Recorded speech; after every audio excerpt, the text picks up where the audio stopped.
राजा सगर के 60,000 पुत्रों के जन्म की कथा।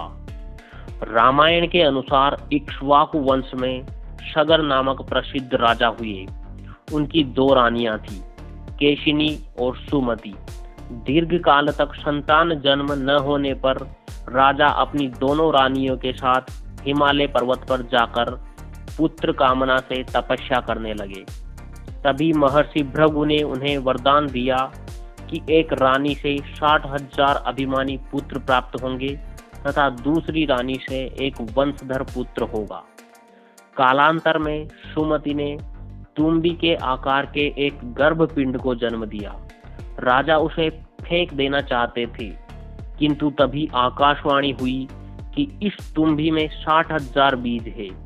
घी से भरे एक एक मटके में एक एक बीज सुरक्षित रखने पर कालांतर में 60,000 पुत्र प्राप्त होंगे।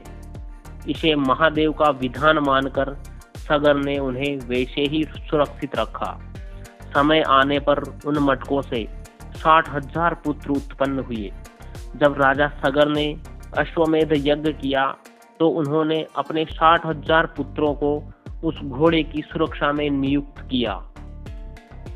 देवराज इंद्र ने उस घोड़े को छल पूर्वक चुराकर कपिल मुनि के आश्रम में बांध दिया।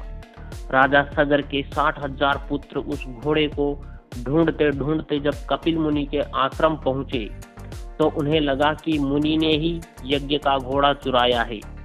यह सोचकर उन्होंने कपिल मुनि का अपमान कर दिया। ध्यानमग्न कपिल मुनि ने जैसे ही अपनी आंखें खोली, राजा सगर के 60,000 पुत्र वहीं भस्म हो गए। यह थी राजा सगर के 60,000 पुत्रों की कहानी। ऐसी ही और रोचक कहानियां सुनने के लिए हमारे चैनल को सब्सक्राइब करना ना भूलें। धन्यवाद। जय माता दी।